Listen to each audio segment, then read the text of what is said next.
All right, what's up, guys? My name is Zach, and today I am driving a 2000 Buick Century Custom. Up front is a 3.1 liter V6, and down below is a 4-speed automatic transmission. If you'd like to read more of my thoughts, head on over to carmarshal.com/overdrive. But let's get back to that 3.1 liter V6. Well, it's a 3100 series from Buick, well, really from GM. It's a GM motor. Buick is made by GM, and it makes about 175 horsepower at the crank, which isn't a whole lot, especially for a V6, but this car is not meant for speed at all. It's meant to be more of a comfortable cruiser, and we'll talk about that a little bit more later on. It's a fine engine. It's not wowing me. It's not amazing. I'm not getting thrown back in my seat. And it definitely lives in the shadow of the 3800. The 3800 is sort of the crown jewel of Buicks from this era, I would say.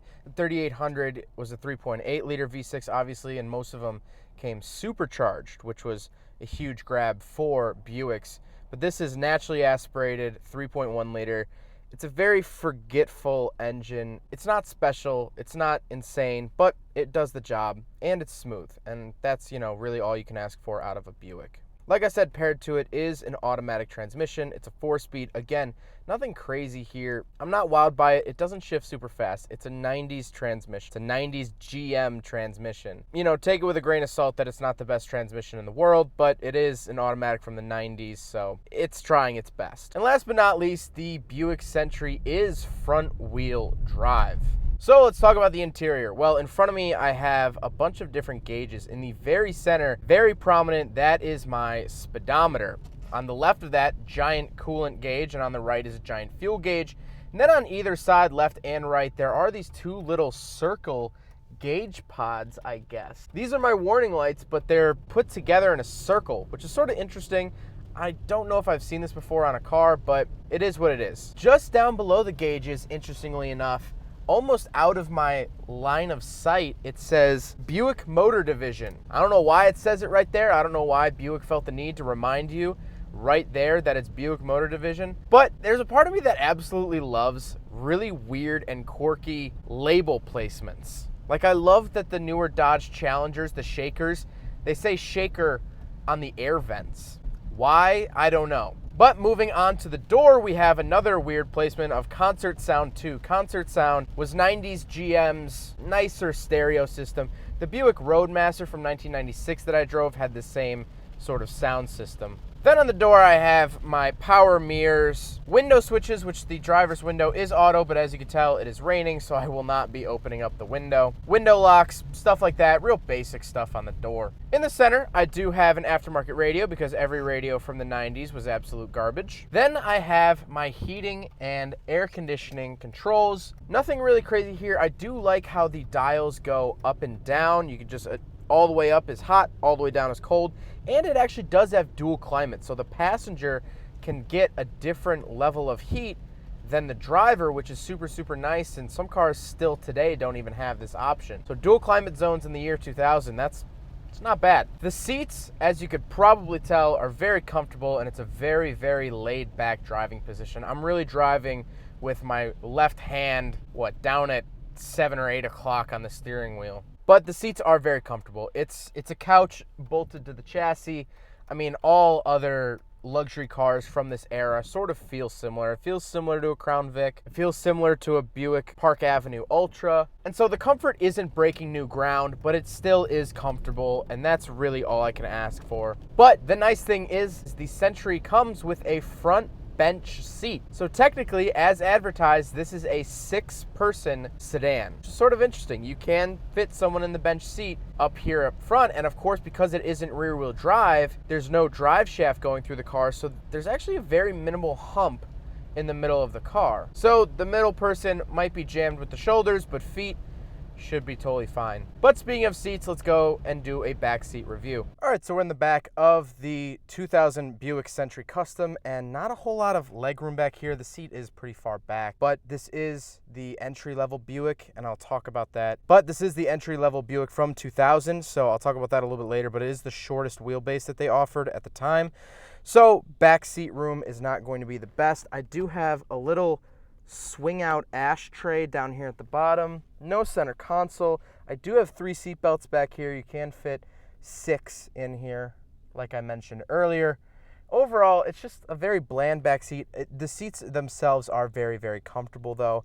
They're that plush 90s sort of brick of foam. I don't know if you can see this, but it's just all squishy and it feels great. It's lovely to sit in. I just wish I had a little bit more leg room, but you would find that in the higher models offered from Buick of the time. So now the interior as a whole, I like it. It's comfortable, it's plush, and it's not hearing aid tan, which I really, really like. Although it is the gray, it's a very 90s GM gray color. Every interior from the 90s from GM was gray with green electronics, and that's exactly what this car is. But it's a lot nicer gray than you'd find in, say, a Chevy Cavalier of the same year. It's a very comfortable interior, it's very laid back, and I like that a lot. I do wish it had a sunroof, but what can you do? Let's talk about the looks. The looks are sort of mushy, I guess I would describe it as. I don't think it's a bad looking car by any means, but it definitely isn't getting brought up at any dinner conversations. Although one cool thing about front of the car is that the wipers, just like the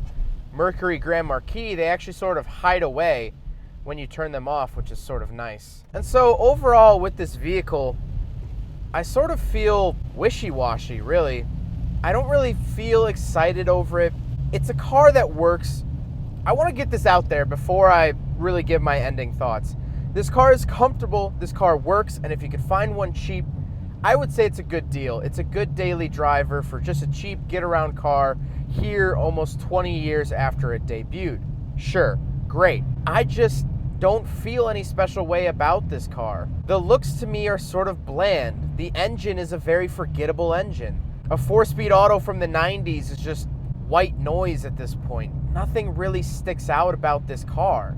Now, the Century was the entry-level Buick. If you wanted to get into Buick, this was your cheapest option. And so that kind of starts to become apparent when I'm driving this. It just doesn't have the amount of features to be a really full luxury sedan, but it still has that sort of more luxury sedan nameplate, which is Buick. And the point I'm really trying to get at is the Century name was started in 1936. The first Buick Century was 1936, and it lasted all the way up until 2005. But what's sad is that this car didn't really go out with a bang. It just sort of dwindled off. This is the last body style of the Century. It was then replaced by the Buick LaCrosse, one of the cars I actually learned how to drive on. And so one of my favorite poems is "Do not go gentle into that good night." The first 2 lines are, "Do not go gentle into that good night. Rage, rage against the dying of the light." Which means don't go quietly. Fight to the very last end. Fight to the very last breath. Go out with a bang. And this car really didn't do that. There was no supercharged version. There was no top trim. Buick just kind of let this car dwindle away. This car didn't finale. It didn't crescendo. It just stopped. And you know what? I think that that's actually kind of sad that the Century name lasted for so many years, 70-ish years. And this is the last one. It's a shame. It really is a shame. But it makes me want to drive older Centuries. Because this is the first Century I've ever driven. I want to go back. I want to find that sweet part. I want to find that swan song. I want to find their peak, the epitome of the Century. Because I don't feel like this is it. And to close out this review, first of all, I want to say thank you, Jackson, so much for letting me review your Century. It's definitely a comfortable ride. I'm not hating the ride at all. It's very comfortable, and I'm glad to spend my day in this thing. I want to say that even though I don't like the Century, I don't like the 2000 Buick Century, I don't think it's that important of a car, I don't think it's that great of a car, I always end up getting comments of Buick Century owners or whatever car I'm reviewing. I always get comments from their owners saying, "You're completely wrong, I love this car and here's why." And I actually really want to welcome that. If you own a Buick Century or used to own a Buick Century of this body style, please leave a comment. Tell me your stories. Tell me if you liked it. Tell me if you disliked it. Tell me if you agree with me that these are sort of just wishy-washy, not bold statement-making cars. Or maybe you think that they are. Maybe you think this is the boldest statement a man could make, is owning a 2000 Buick Century. Please let me know in the comment section down below, because you have to take this review with a grain of salt. I am only one guy in one region of the world that doesn't like this car. So I hope you guys enjoyed the video. I hope you guys learned something about the 2000 Buick Century Custom as it starts to really downpour here. Don't forget to rate the video, comment on the video, and subscribe if you really liked it. Take care, guys. There goes a sight from my soul.